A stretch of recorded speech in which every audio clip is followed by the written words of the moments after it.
And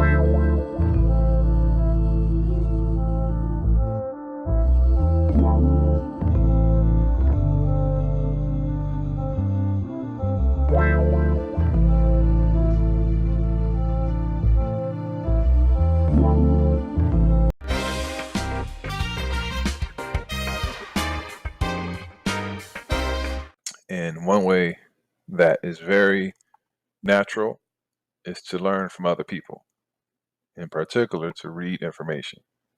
And that's how you get a lot of game. And today it's going to be no different. I'm going to showcase Conrad Hilton, he wrote an autobiography.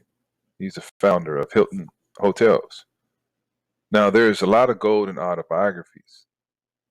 The goal is always to look for things that you can copy and paste into your life. Well, there's some stuff here that you and I can adapt.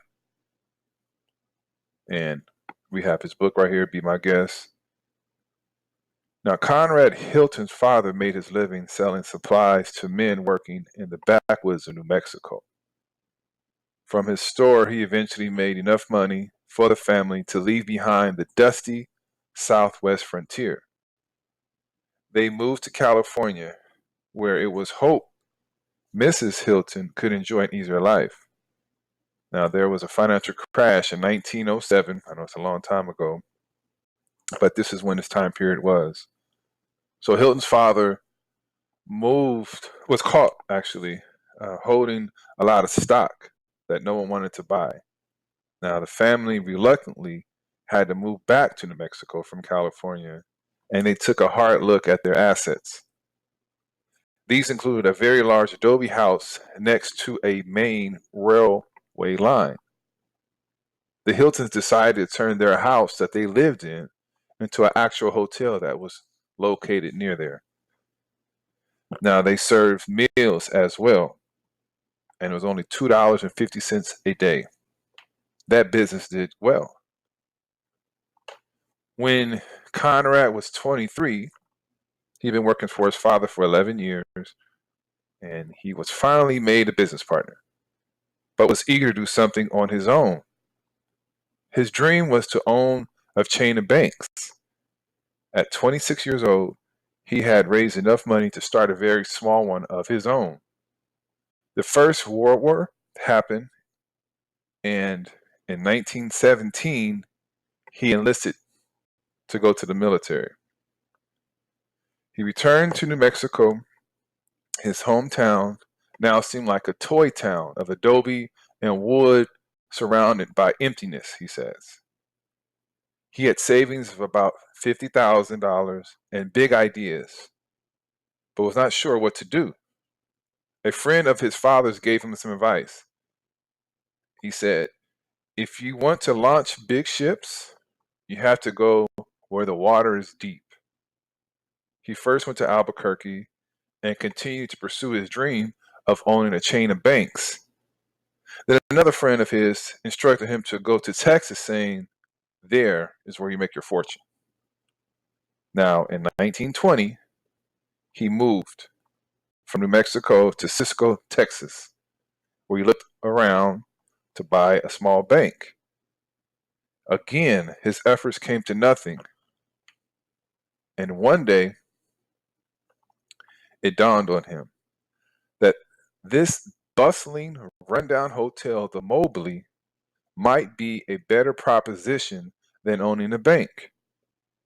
He got talking to the owner, who, despite his good turnover and margins, was desperate to sell.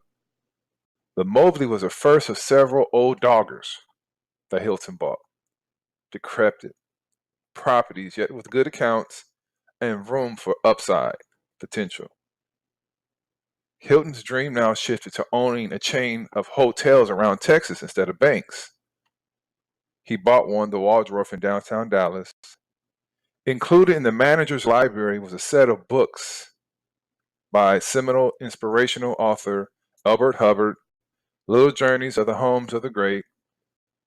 Though already ambitious, Hilton's idea of what might be possible grew through the stories from these people. and it helped push him forward. So you think about it, he was already ambitious. He already had a vision, and he stumbled across these other books, like from Andrew Carnegie, Peter Cooper. These great salesmen and business persons helped push him, gave him more confidence, he says. Now, Hilton, isn't that a awesome building right there? Two buildings. I don't know where that is from, but I got it online. It's a Hilton property, though. Anyhow, Hilton ran his shabby collection of hotels for several years, but began to want something more, his own Hilton Hotel. The Hilton Hotel Dallas was a much bigger project than anything he had done before. He had to race against time to raise $1 million. In 1924, he broke ground on the site. After running out of money 2 times, in August 1925, finally, the hotel opened up. With his confidence high, he got married, had 2 sons, Baron and Nick. And by the time of his 41st birthday, the chain had 9 hotels, including the El Paso Hilton. That opened in the fall of 1929 and built at a great expense. It seemed like the crown of a growing empire. Yet, as Hilton says, 19 days later, the stock market crashed. Bam, he got another hit, another obstacle. Looking back, Hilton marvels at how he got through the torturous years of the Depression. Many times it seemed as if he was about to go bankrupt, and then something happened. A family friend or a business acquaintance would step in last minute, say, here's some money. And that would enable him to keep going. And he says, reflecting on his Catholic faith, he comments that in these years, it seemed that it was only the gilt-edged security he owned. Yet the time, energy, and constant travel required to keep things afloat also meant time away from his wife and family. And it cost him his marriage. So it's unfortunate that we always hear about things like that where a person is so much focused on business, everything else takes a backseat.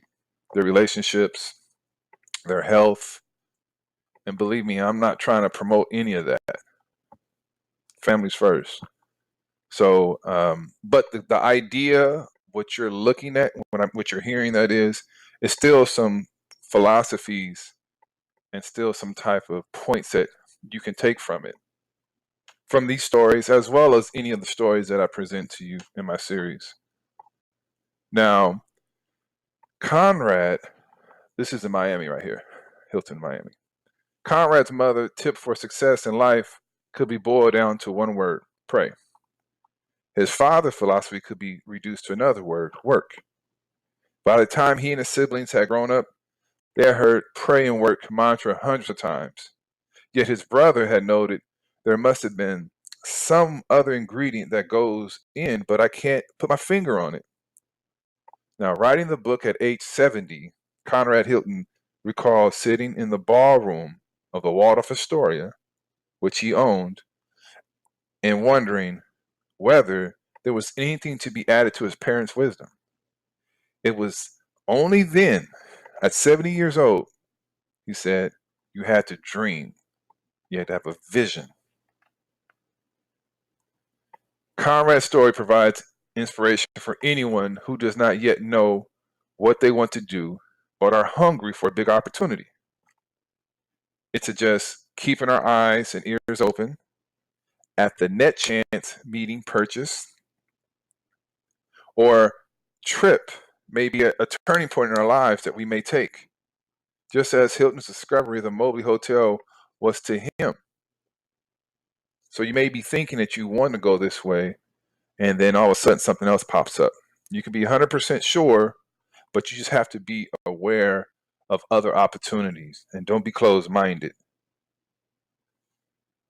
Now, it does not matter if you have your fund for your life's mission or if you have achieved your dreams of whatever it is that you're trying to achieve. But as long as you are in a state of readiness to seize when it comes, that's what matters. Now, I heard the saying, there's no such thing as luck, because luck is when preparation meets an opportunity. So you have to be prepared for an opportunity. So he was prepared.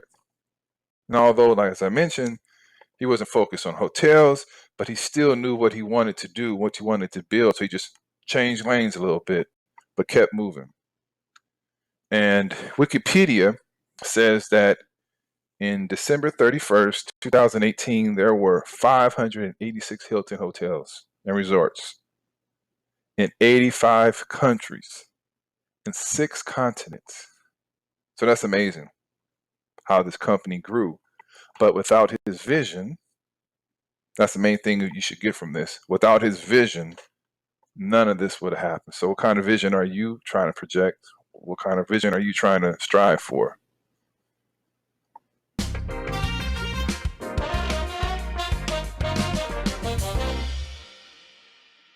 Wow.